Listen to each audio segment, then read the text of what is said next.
Hi అండి. Welcome to my channel simply మీకోసం. నేను మీ మృదుల. అందరూ ఎలా ఉన్నారండి? నేనైతే చాలా బాగున్నాను. మీరందరూ కూడా బాగుండాలని కోరుకుంటూ ఈరోజు వ్లాగ్‌లోకైతే వెళ్ళిపోదాము. నిన్న సాయంత్రం అంటే లక్షవారం అండి. లక్షవారం సాయంత్రం బాబుని తీసుకొని అలా బీచ్‌కి వెళ్ళాను. అంటే నాకు మార్నింగ్ వాకింగ్ అవ్వలేదు నిన్న. సో, అలా బీచ్‌కి వెళ్ళి కొంచెం వాకింగ్‌లా కూడా అయిపోతుందని చెప్పి వెళ్ళాను. అక్కడ కొంచెం దగ్గరలోనే విశ్వప్రియ ఫంక్షన్ హాల్‌లోని ఎగ్జిబిషన్ అయితే పెట్టారండి. సరే కదా అని ఒకసారి బాబుని తీసుకొని లోపలికి వెళ్ళాను. ఎలా ఉంది చూద్దామని చెప్పేసి. అంతా బావుందండి. కానీ కాస్ట్ అయితే కొంచెం ఎక్కువ అనిపించాయి నాకు. ఇక్కడ Kashmiri silk saris and dress materials పెట్టారండి. చాలా బాగున్నాయి. బట్ కొంచెం కాస్ట్ ఎక్కువున్నాయి. మనమైతే సారీస్ ఎక్కువ కట్టం గనుక నేనైతే తీసుకోలేదు. అక్కడ ఎగ్జిబిషన్‌లో నాకు అన్నింటికన్నా నచ్చింది సిరామిక్ ఐటెమ్స్ అండి. కలెక్షన్ అయితే చాలా బావుంది. బట్ నాకైతే కొంచెం కాస్ట్ ఎక్కువ అనిపించాయి.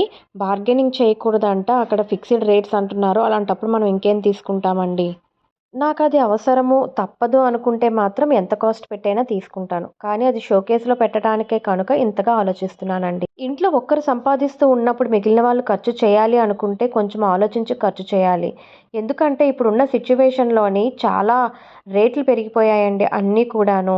పిల్లల స్కూల్ ఫీజులు, తర్వాత ట్యూషన్ ఫీజెస్ అని, rents, current bill, power bill అయితే మరి చెప్పనే అక్కర్లేదండి. ఇంకొచ్చేది సమ్మర్ కనుక ఇంక పెరిగిపోతూనే ఉంటది ఎంత కాదనుకున్నా కూడా. అవి కాకుండా ఇంకా ఆయిల్ టిన్ ఎప్పటికప్పుడు అలా పెరుగుతూనే ఉందండి.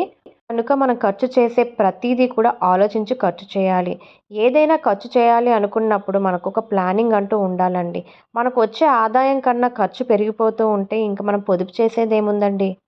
మనకు వచ్చే ఆదాయంలోని పొదుపు ఎక్కువగా పెంచుకొని, ఖర్చులు తగ్గించుకుంటే పిల్లల ఫ్యూచర్ చాలా బావుంటుంది. మన ఫ్యూచర్ కూడా బావుంటుంది. ఎందుకంటే ఇప్పుడున్న ఉద్యోగాలన్నీ మనకు గవర్నమెంట్ జాబ్‌లు కాదండి. అవన్నీ ప్రైవేట్ జాబ్సే కనుక మనకు వచ్చే పెన్షన్ అంటూ ఏమీ ఉండదు. వెనకాతల మనకు ఆస్తులను కూడా ఏమీ లేవు. ఒకవేళ మనకు ఆస్తులున్నా కూడా కూర్చొని తింటే కొండలైనా తరిగిపోతాయి అంటారు కదా! అలానే మనకున్న ఆస్తులను కూడా జాగ్రత్త చేసుకోవాలి అని అనుకుంటే, మనం ఖర్చులను తగ్గించుకుంటూ పోవాలి. ఖర్చులను తగ్గించుకోమంటున్నాను కదా అని చెప్పి చిన్న చిన్న ఆనందాలను పోగొట్టుకోవాలని కాదండి. మంత్లీ వన్స్ కానీ, ట్వైస్ కానీ మనం అలా పిల్లల్ని బయటకు తీసుకొని వెళ్ళి వాళ్ళకి కావాల్సినవి కొని చేయొచ్చు. అది కాకుండా బయట కొనే వాటికంటే ఇంట్లో మనం ప్రిపేర్ చేసినవి చాలా హెల్తీగా ఉంటాయి. రుచిగా కూడా ఉంటాయి. పిల్లలకు మనం చిన్నప్పటి నుంచి ఏది అలవాటు చేస్తామో వాళ్ళకి అదే అలవాటవుతుందండి. మధ్యలో ఫ్రెండ్స్ వల్ల వచ్చే అలవాట్లను కూడా మనం ఇంట్లో చెప్పి మార్చుకోవచ్చు. ఇంట్లో వాళ్ళకి కావాల్సినవి, వాళ్ళు తినేవి ఏంటో మనకు తెలుస్తాయి కదండీ! అవి మన ఇంట్లో ప్రిపేర్ చేసి వాళ్ళు స్నాక్స్‌కి గానీ, బ్రేక్ కానీ చేసి పెడుతూ ఉంటే, వాళ్ళింక బయటవెందుకు తింటారండి? అందుకనే మనం చిన్నప్పటి నుంచే పిల్లలకు కొన్ని అలవాట్లను మనం నేర్పించాలి. ఒక 10 ఇయర్స్ దాటిన పిల్లలకైతే వాళ్ళ పనులను వాళ్ళెలా చేసుకోవాలి? వాళ్ళ వస్తువులను వాళ్ళెలా ఆర్గనైజ్ చేసుకోవాలి? ఎక్కడ తీసినవి అక్కడ పెట్టాలి అని చెప్పి మనం కొంచెంగా అలవాటు చేస్తూ ఉంటే వాళ్ళకి అలవాటు అవుతూ ఉంటుందండి. మరీ 10 ఇయర్స్ లోపు పిల్లలైతే కొంచెం చిన్న పిల్లలుగానే నేను ట్రీట్ చేస్తాను. చిన్నప్పటి నుంచే పిల్లలకు చిన్న చిన్న పనులు నేర్పించి బాధ్యతను నేర్పించాలండి. అప్పుడే వాళ్ళు ఫ్యూచర్‌లోని బాధ్యతగా ఉంటారు. కొంచెం పెద్దయిన తర్వాత వాళ్ళు ఏ పని చేయాలన్నా ఇబ్బంది పడకుండా బాధ్యతగా చేసుకుంటూ, ప్లానింగ్‌గా చేసుకుంటూ ఉంటారు ఏ పనైనా కూడా. పిల్లలకు చిన్నప్పటి నుంచే పొదుపు చేయటం కూడా నేర్పిస్తూ ఉండాలి. ఎందుకంటే ఎవరైనా డబ్బులు ఇచ్చినప్పుడు వాళ్ళకి ఏం కావాలో అవి కొనేసుకోకుండా వాళ్ళకు పిగ్గీ బ్యాంక్స్ ఇస్తూ వాటిలో మనం ఎలా పొదుపు చేసుకోవాలి, వాటిని ఎలా యూజ్ చేసుకోవాలి అనేది ఒక ప్లాన్ చేసి మనం చెప్తే వాళ్ళు అదే విధంగా వెళ్తారు. వాళ్ళకి కూడా ఎక్కువ అమౌంట్ కనిపించగానే చాలా హ్యాపీగా ఫీల్ అవుతారు.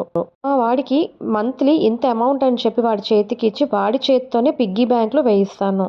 తనకు స్కూల్లో ఏమైనా ప్రాజెక్ట్ వర్క్స్ చేయాలి అన్నా దేనికైనా టీచర్ అమౌంట్ అడిగినా కూడా వాడు ఆ పిగ్గీ బ్యాంక్‌లోనే తీసుకొని వెళ్ళి ఇస్తూ ఉంటాడు.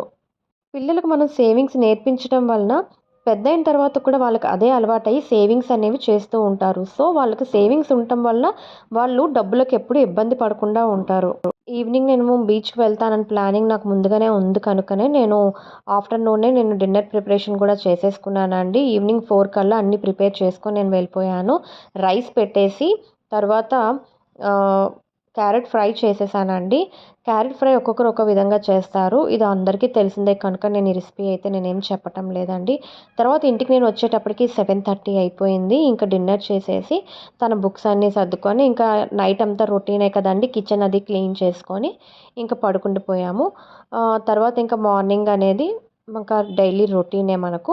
ఈ వీడియో గనుక నచ్చితే ప్లీజ్ సబ్స్క్రైబ్ చేసుకొని, లైక్ చేసి, షేర్ చేయండి. మీ సపోర్ట్ నాకెంతైనా కావాలి. Thank you for watching.